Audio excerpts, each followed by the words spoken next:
Welcome, Chris. Thank you. Thank you, everyone. Well, thank you, Zach.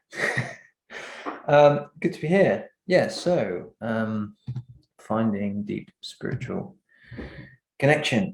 So spirituality for me, I'm going to share a bit about my journey and then what spirituality means for me now.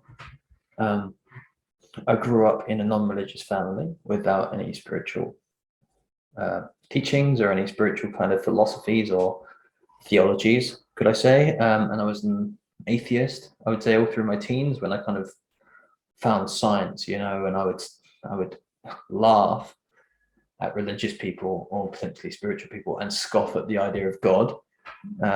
Just say, yeah, but what about the Big Bang, kind of thing. But in my ignorance. But the funny thing is that life really wasn't going that great for me either. I would laugh at other people because they were spiritual, but then I was out doing drugs, drinking, and getting into mischief. I kind of guess I worshipped that, and made that, in a sense, my higher power. I guess at the end of my teens, maybe when I turned 20, my first real awakening was coming to the realization that if I improved myself and put myself together in the best way I could, then my life could improve. And either no one told me that when I was growing up, or I just didn't listen, probably the second part. But I started to think, I grew up in a small town, so I didn't feel like I had many opportunities, but I started to realize that I can create my own opportunities if I start to improve myself. So I started to learn things like the law of attraction and getting interested in manifestation and metaphysics, that sort of stuff, which then led me to being curious about religion and spirituality and the idea of God, because a lot of the people I'd listen to or read from would talk about the universe, giving you what you want, or, the secret, and the idea of God as well, like being a guiding force in your life.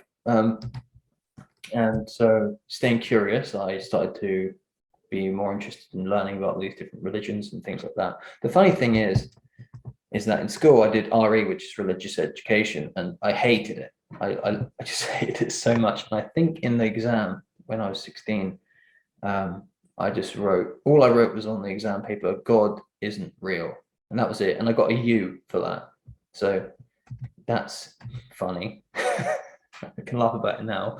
But yeah, I started to I learned to meditate, and I learned affirmations, and then I learned to visualize. And at the time, a lot of the meditations I was doing were trying to either influence my subconscious mind to believe something was possible for me. So me trying to attain something that I wanted through visualization, or to kind of raise my vibration through meditations based on like focusing on like the chakra system in the body, and started learning about all these different things. And my kind of whole ethos behind that was that I wanted to live a better life. I wanted to basically make more money, and a lot of the motivation for me was to make more money, but not just for making money's sake, but to have freedom to live the life that of my own choosing. And in 2017, my parents retired and moved to Portugal. And because I was working in building restoration, they asked me to come to Portugal with them and help them renovate their house out there. So I did that, but the plan was to not take any wages from them. They weren't going to pay me. I was just going to live there. They were going to, pay for my food and everything, and I was just going to help them to renovate the house. And so I realized that I needed to change my kind of internal motivation, what I was aiming for, because a lot of the time I was motivated to do things because I wanted to make money so I could live a better life, and I wasn't going there to make money. So I thought, well, this is a good time for me to look more inwardly and to become more spiritual. So that was kind of my intention when I went to Portugal. And I didn't really feel like I was achieving it that much. I was still staying curious. I was still reading and learning and meditating, but not all as much as I could have been. I was doing all right, but I felt like I could have been doing more. And then one day, I was out driving with my 5 minutes. thank you, with my now wife. I be quick then. And we were going to the town to do some shopping, but we decided to take the scenic route just for fun. Like, it didn't, just literally just to enjoy the journey. And we end up getting completely lost and finding out, literally driving through this forest, like a eucalyptus forest on a dirt track. And we were completely lost. And then we came up to this crossroads in the middle of the forest, and there's a sign there that said Upper Himalayas. And we were like, what the hell is this? So, but curious, we were like, we have to go and look this up. So the sign was pointing up a hill. So we drove up to the top of this hill, and there was a guy sat up there in a little golf caddy. And I was like, okay, where are we? Like, can you tell us which direction we need to go in? And like, what is this place? Why does it say Upper Himalayas? This is so weird. And he basically said that this, where we had stumbled across, was a spiritual sanctuary or retreat, where Muji lives basically in Portugal, and has a community of people that live there and for free, and do free work for their living basically. And I had no idea what this, I'd never heard of it before. And he gave me a little piece of paper that just said Muji on it. He said, go back and look it up and go on the website and go on YouTube.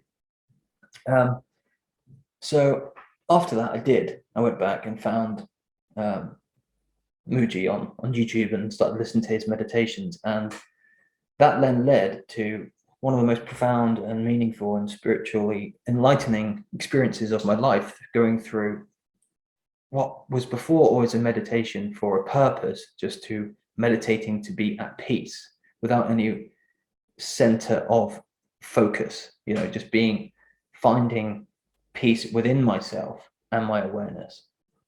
And a couple of weeks after I found the sanctuary, he was doing like some allowing people from all over the world to come there to visit for free, like a few days for visiting. And it's never happened since. It's the only time, that was the last time it happened, I think, since 2017. So I think that day, we weren't really lost. And that kind of solidified my faith in God of mine as understanding, as a guiding force through what I had set my intention to try and live my life like. And since then, there's been plenty of ups and downs in my life. But what spirituality has become for me is the feeling of connection to my own journey through life, to the feeling that I'm walking a path that either is being laid for me or I am laying for myself through my intention. I don't know, because I've come to the conclusion that I don't need to know anymore, because I went through that period of seeking and finding and knowing and trying to learn all this information and getting these concepts of God and the universe, and philosophizing and theologizing, if that's a word, about what God is and what the universe is and how it works. And now coming back to a place of not knowing and being very comfortable in not knowing, and just knowing that I have faith. So I went from not knowing to seeking to knowing, and then to not knowing again. And thanks, man. And if anyone's ever learned to drive or learned to do something physical with the body, it's always that process, because before you don't know anything. You might not even, you don't know that you don't know. And then maybe you have an awakening, and then you realize that you don't know that you realize that you don't know. So now you know that you don't know. And then you start to learn, and then you start to know that you know. And after a while of driving and practicing driving, it becomes second nature to you. And then you don't have to think about it anymore. So you don't really know it. You don't have to know, you just are doing it. It becomes second nature. So you go back to not knowing again. And that's been quite an interesting journey. And I'm comfortable and content now, just knowing that, or not knowing, that that I don't have to debate or wonder or seek anymore what this power is that I feel is guiding me or giving me purpose or meaning in my life. I just am content walking that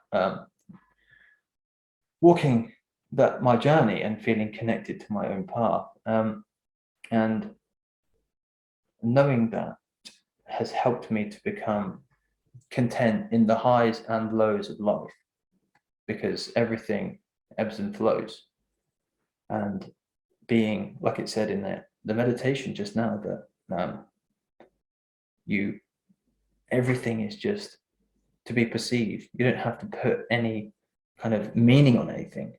So every experience that I experience can just be an experience. It doesn't have to be the end of the world or the best day of my life. It can just be part of the journey that I'm experiencing. And to finish, I think I've gone over a bit, but something that has recently really helped my spiritual connection is connecting to other people in a positive way and finding it a much deeper sense of connection, meaning, and peace when sharing with others in an honest and open way. Not talking about the trivialities of life and how's your day going and those things, but being completely sharing who I am and being authentic and open has been really revelatory in my own life. So thank you, guys. I'll leave it there.